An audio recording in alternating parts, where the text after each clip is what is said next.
nilai satuan biaya BOS itu bervariasi. Tadinya semuanya sama, tergantung per anak saja. Dan sekarang setiap area, setiap kabupaten dan daerah dan setiap sekolah itu ada variasinya, ya. Jadinya nilai satuan biayanya berubah. Dan pertanyaan kepada Pak Jumeri ini terkait selama pandemi begitu Pak, tidak ada persentase dari dana BOS untuk pembayaran honor. Nah, katanya apabila ada suatu bencana alam terjadi di daerah dan tidak ditetapkan sebagai bencana nasional, apakah pembatasan honor 50% ini akan berlaku untuk daerah tersebut, Pak Jumeri?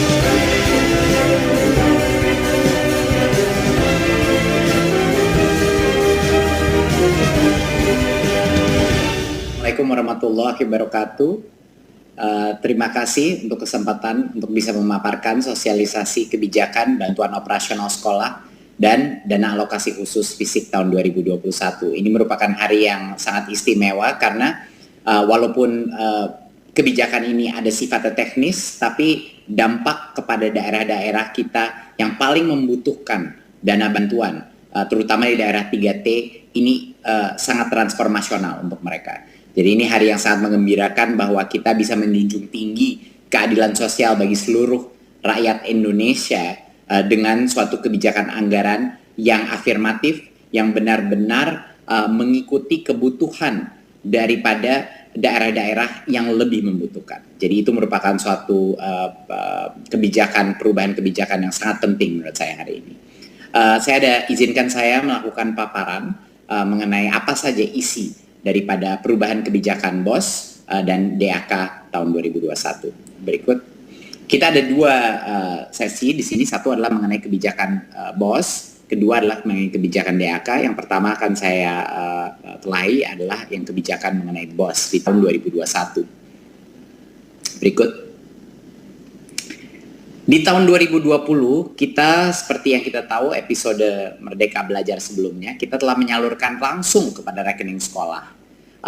Dan ini merupakan suatu reformasi ya penganggaran dana BOS kita yang luar biasa positif dampaknya kepada para sekolah-sekolah dan Pemda kita.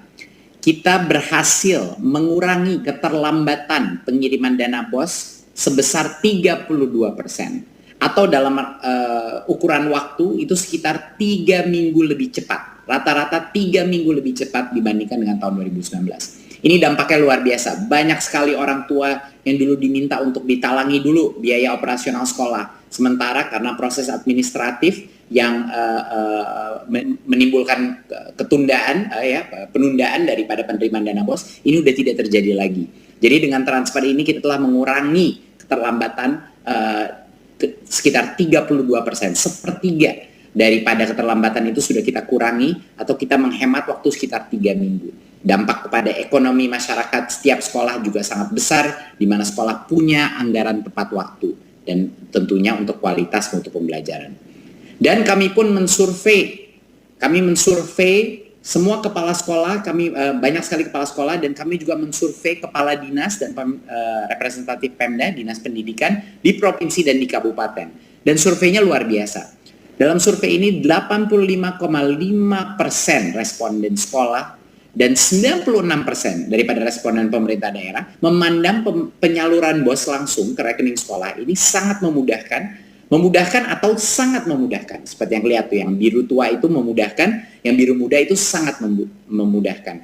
Jadi ini adalah suatu breakthrough ya, policy yang kita lakukan sebelumnya di tahun 2020, dan ini menjadi motivasi untuk Kemendikbud terus melakukan optimalisasi daripada reformasi kebijakan anggaran. Berikut. Di tahun 2021 kita menyediakan dana BOS kepada sekitar 216.000 satuan pendidikan dengan alokasi sebesar 52T.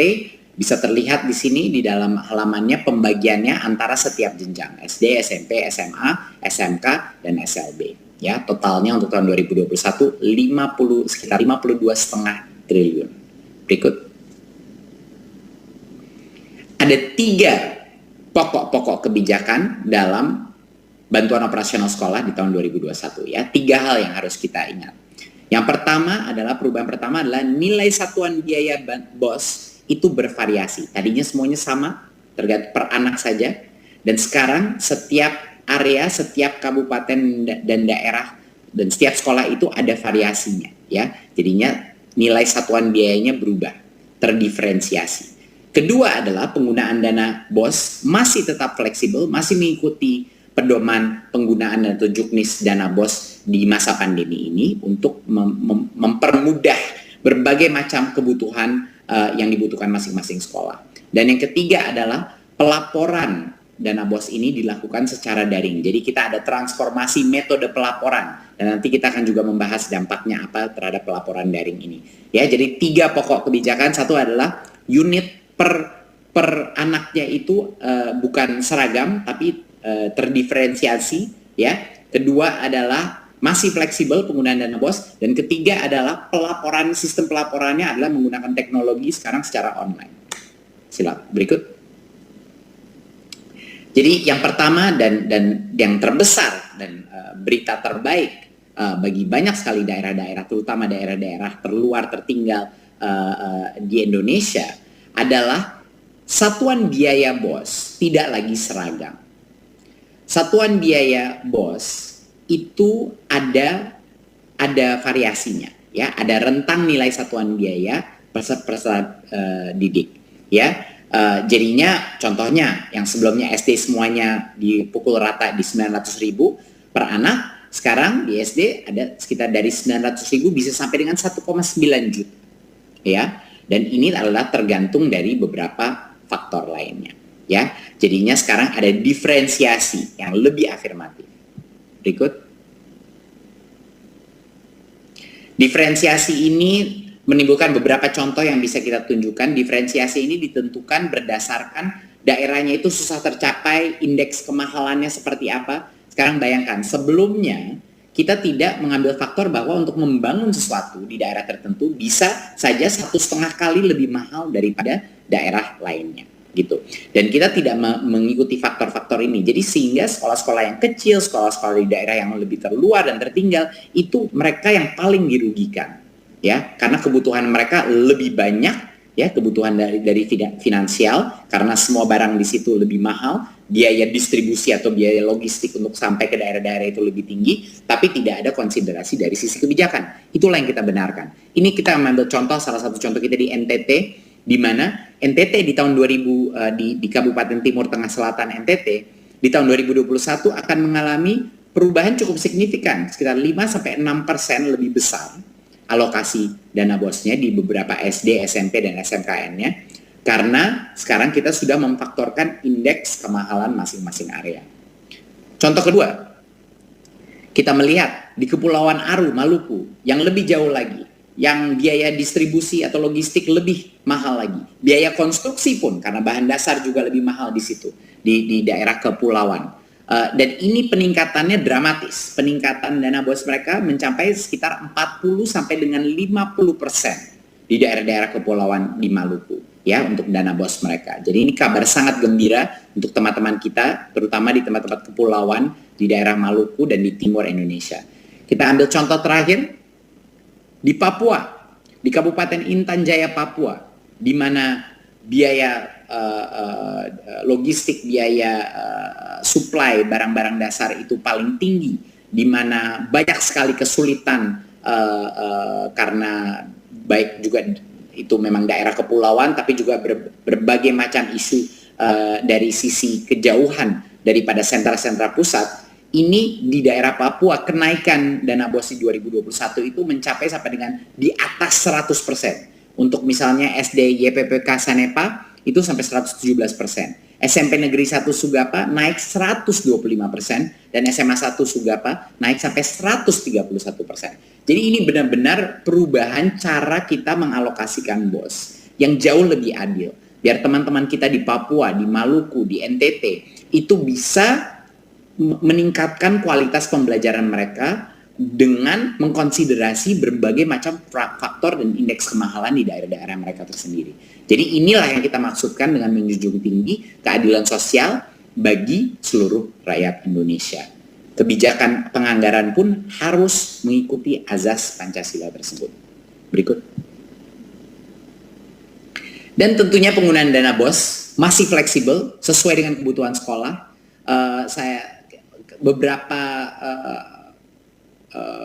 penggunaan daripada dana BOS ini adalah yang terpenting apalagi di masa pandemi ini. Pertama adalah kita masih memberikan fleksibilitas pembayaran honor kepada guru-guru honorer. Di masa ini masih diberikan fleksibilitas, ya. Dan honor dapat diberikan kepada tenaga pendidikan apabila dana masih tersedia. Jadi ini kita berikan fleksibilitas bagi kepala sekolah, diskresi bagi kepala sekolah untuk memberikan honor kepada guru-guru yang paling layak menerima.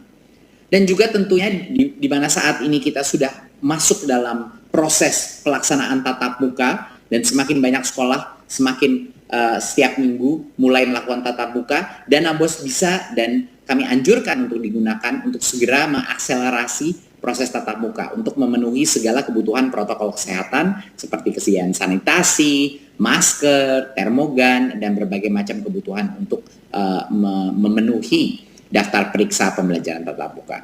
Dan tentunya karena asesmen nasional akan dilaksanakan tahun ini, pembiayaan apapun honor transportasi dan pelaksanaan AN itu juga bisa digunakan di dana BOS. Saya baru saja kembali dari Papua dan ini sangat tepat sebenarnya waktunya dengan pelaksanaan kebijakan ini.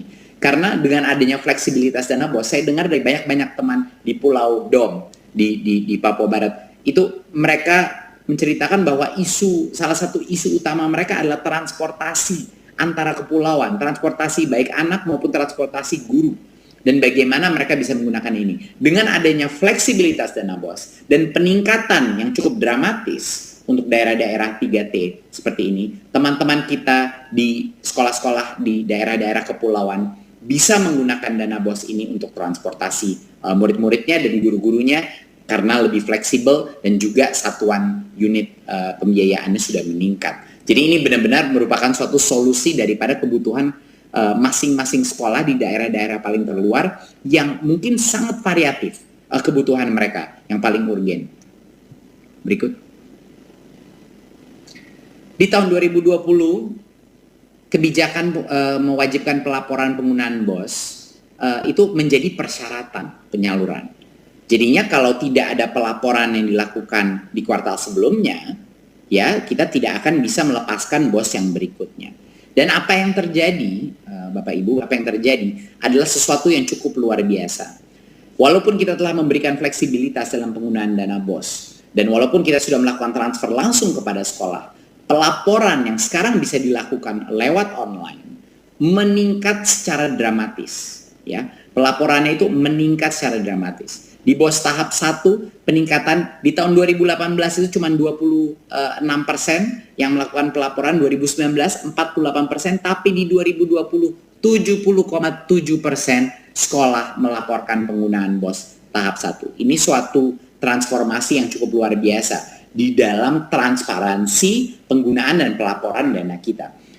Pada bulan Desember 2020, angka itu mencapai 99%. 99% daripada semua sekolah melaporkan penggunaan BOS tahap 1. Ini luar biasa. Di tahun 2018 cuma 36%. 2019 cuma 61%. Tapi di 2020, karena kebijakan baru kita dan pelaporan secara online yang lebih mudah dilakukan, kita mencapai 99,1% pelaporan dana BOS. Jadinya dengan semua fleksibilitas yang kita berikan, tetap saja akuntabilitas dan transparansi menjadi harga mati daripada kebijakan anggaran kita.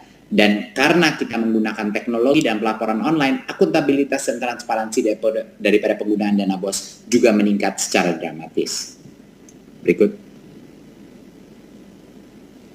Nah, pelaporan ini bisa dilakukan secara daring dan menjadi syarat daripada penyaluran seperti yang saya bilang sebelumnya. Mekanismenya pelaporannya adalah melalui laman kita bos.kemdikbud.go.id dan menjadi syarat daripada penyaluran. Jadi kalau tidak ada pelaporan tersebut, penyaluran berikutnya tidak bisa dilakukan. Ya, jadi penyaluran tahap 1 dilakukan setelah sekolah menyampaikan laporan untuk sekolah tahap 2 tahun sebelumnya, lalu tahap 2 dilakukan setelah mereka sudah melaporkan dan seterusnya. Jadinya benar-benar suatu hal yang mandatori, suatu hal yang kami haruskan bahwa pelaporan ini menjadi suatu kondisi untuk bisa menerima dana berikutnya. Dan itulah salah satu alasan dan dengan menggunakan teknologi sehingga bisa meningkat level pelaporan daripada dana BOS di seluruh sekolah di Indonesia. Berikut. Sekarang kita akan bicarakan kebijakan dana alokasi khusus fisik tahun 2021. Berikut. Di tahun 2021, pemerintah menyediakan DAK fisik untuk sekitar 31.600 satuan pendidikan, ya, dengan alokasi sebesar 17,7 triliun rupiah. Di sini terlihat pembagiannya berdasarkan jenjang. Berikut. Ada 3 pokok kebijakan. Yang pertama adalah fokus kepada ketuntasan sarana dan prasarana pendidikan. Ya, pemenuhan ini dilakukan secara menyeluruh untuk semua kebutuhan prasarana sekolah. Jadinya whole school approach. Jadinya bukan cuman pagar-pagar dan pintunya saja atau ruang gedung kelas, tapi secara holistik. Kedua adalah pelaksanaannya bersifat kontraktual, jadi kepala sekolah tinggal fokus kepada proses pembelajaran dan tidak harus melaksanakan kegiatan rehabilitasi dan pembangunan prasarananya sendiri. Dan ketiga adalah pelibatan Dinas PUPR. Dinas PUPR di masing-masing daerah yang akan melakukan asesmen kerusakan dan meningkatkan validitas data sarana prasarana sekolah. Jadi sekarang ada tim profesional yang akan melakukan asesmen, evaluasi, dan juga memonitor dan mengevaluasi pekerjaan yang dilaksanakan. Berikut. Nah, di tahun 2020 fokus kita adalah untuk menyasar sebanyak mungkin sekolah yang membutuhkan rehabilitasi, ya, yang ada rusak berat, rusak ringan, dan lain-lain. Dan pemenuhan ini dilakukan secara parsial, jadinya menyebar ke banyak sekolah. Di tahun 2021 kita sedikit berubah strateginya. Strateginya adalah untuk memastikan setiap sekolah itu selesai. Pemenuhan itu dilakukan secara holistik, menyeluruh sesuai kebutuhan sarana prasarana masing-masing sekolah. Dan harapannya dampaknya adalah walaupun sasaran sekolah kita lebih mengecil, tapi seluruh permasalahan sarpras di sekolah itu tuntas dan selesai. Itu adalah harapan kita dengan perubahan strategi ini, agar dipastikan kalau kita bantu itu sekolah itu benar-benar sampai tuntas kebutuhan sarana prasarananya dan berbagai macam rehabilitasi yang dibutuhkan. Berikut. Nah, dana alokasi fisik menunya di 2021 untuk ketuntasan sarana prasarana sekolah. Jadi apa saja sebenarnya yang bisa dilakukan sebagai yang kita maksudkan dengan whole school, ya. Menu ini meliputi bukan hanya rehab, tapi pembangunan ruang kelas, perpustakaan, ruang guru, toilet, laboratorium, ruang praktek, UKS, rumah dinas guru, ruang ibadah, dan ruang pembelajaran inklusi. Penyediaan sarana pendidikan juga rincian menu ini meliputi semua pengadaan alat laboratorium, peralatan praktek utama, dan media pembelajaran termasuk alat-alat TIK. Jadi benar-benar diberikan menu yang jauh lebih fleksibel. Berikut. Pengadaan secara kontraktual ini kita banyak sekali mendengar komplain-komplain dari beberapa, waktu saya mengunjungi berbagai macam kepala sekolah, banyak yang mengkomplain bahwa sistem swakelola ini benar-benar membebankan kepala sekolah.